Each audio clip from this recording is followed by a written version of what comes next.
In 2016, the European Southern Observatory reported finding an exoplanet that appears to be the closest to us.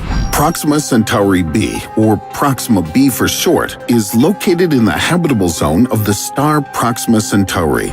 This means that there could be life on it. And if Earth suddenly finds itself on the brink of destruction, this exoplanet could become one of the best places to move to. Moreover, flying there would take just a little more than 4 light years, which is very close by space standards.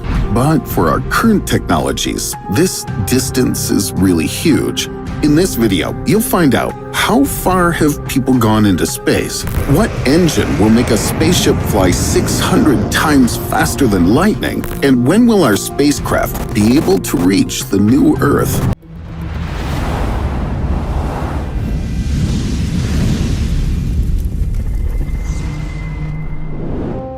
Why is it necessary to fly to Proxima B as fast as possible? This is the Centaurus constellation in the southern sky. At the knee of its front leg, there's the triple star system Alpha Centauri. Proxima Centauri is the smallest and closest to us. Right at this moment, it's moving along its huge orbit towards Earth at a speed of 22 kilometers per second. This is 3 times faster than the space shuttle moves. Now, we have the perfect opportunity to explore this promising exoplanet, because after this phase of the approach, it'll move 700 million kilometers further away from us every year. That's almost the distance from the Sun to Jupiter. If we're too late, potential colonization will be delayed by centuries or could become impossible altogether. Proxima Centauri is a red dwarf. Compared to our Sun, its diameter is 7 times smaller. It's also 8 times lighter, and its temperature half that of our Sun. Looks relatively modest, but you could settle down nearby.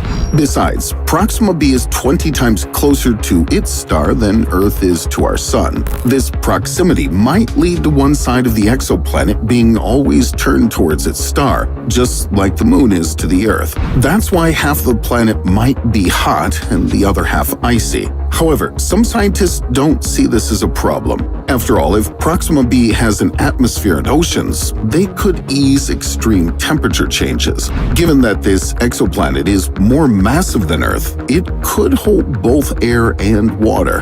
An unpleasant surprise waiting for us is Proxima Centauri's rage outbursts. A red dwarf can suddenly become 1,000 times brighter from time to time, and if this happened, it would generously irradiate Proxima B. So both local life and colonists from Earth would have to take refuge on the planet's dark side. But to finally understand whether Proxima B is suitable for life or not, we need to check it in advance before it starts moving away from us. And considering the potential of contemporary spacecraft, that's a rather big problem.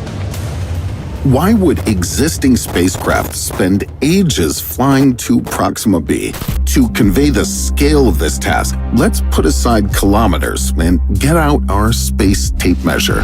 1 astronomical unit, or AU, is the distance from the Sun to the Earth. That's around 150 million kilometers, and there are only 5 terrestrial spacecraft that have ever flown 10 times greater distances in space. The New Horizons probe was launched in 2006. With a speed of 15 kilometers per second, it's already managed to explore Pluto and its moons. At this moment, the probe has moved away from the Sun by roughly 50 astronomical units. At the same time, the twin probes Pioneer 10 and 11, which were launched by NASA in the early 70s, in their turn have achieved over 120 and 100 astronomical units.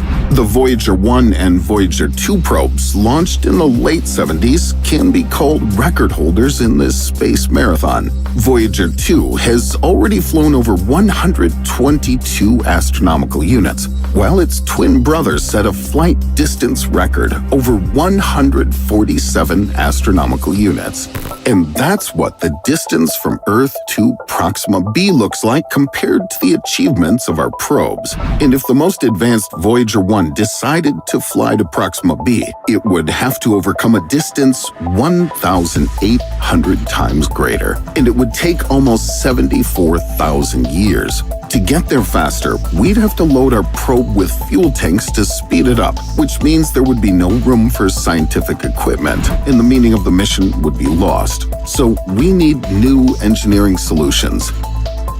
How soon can we get new engines for interstellar flights? Luckily for us, scientists have long been trying to solve problems with probe fuel. That's why they experiment with a lot of alternative energy sources. But will they have enough time to create a new fuel-powered engine while Proxima B is still moving towards Earth?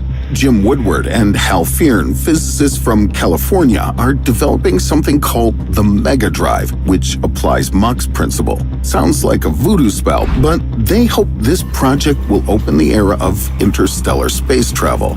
The Mega Drive creates vibrations and moves them in the needed direction with the help of electricity and a stack of crystals. It's kind of like shaking on skates from the cold, but directing your shiver forward so that its power pulls you towards a glass of hot mulled wine. Sounds incredible, but it must be very economical in practice. NASA's already provided money for development, but everything remains just at the level of theory so far, and you can't get very far with that. British engineer Roger Scheuer went even further and came up with the EM drive engine, which was immediately nicknamed the Impossible Drive. It consists of a magnetron that reflects microwaves just like in your ordinary microwave oven. They get trapped in a cone-shaped thing and generate a powerful thrust. That's an eco-friendly idea functioning on electricity alone. Unfortunately, it's not possible yet to say when exactly the first prototype will start working, which kind of justifies its nickname. To conquer Proxima B, we need something more reliable.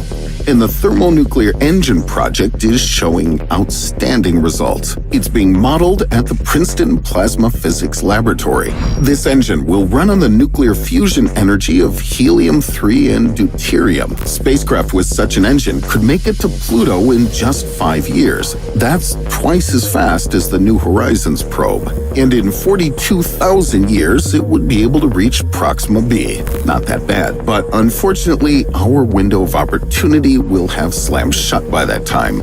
According to astronomers' calculations, Proxima Centauri and its exoplanet will begin to rapidly move away from us in their orbits in 27,000 years. And so far, there's only one technology that has a chance to deliver probes there in time. What do spacecraft capable of quickly flying to Proxima B look like? If we want to study the nearest star system not in thousands of years, but in the coming decades, the probe will need to speed up to 1/5 the speed of light. That's 60,000 kilometers per second. It's like circling the Earth 1.5 times every second. Yeah, that's pretty fast.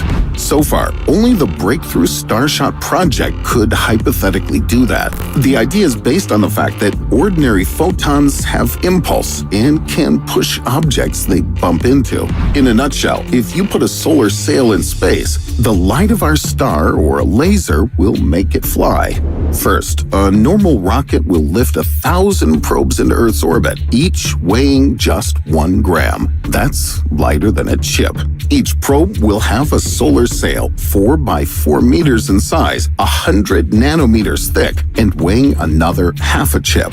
When the sails are installed, a 100 gigawatt Earth-based laser system will fire at them for 10 minutes. And this is enough for a fleet of microprobes to start flying at the very same 1/5 the speed of light. And that is 600 times faster than lightning. At this speed, a collision with even a speck of dust will destroy the sail.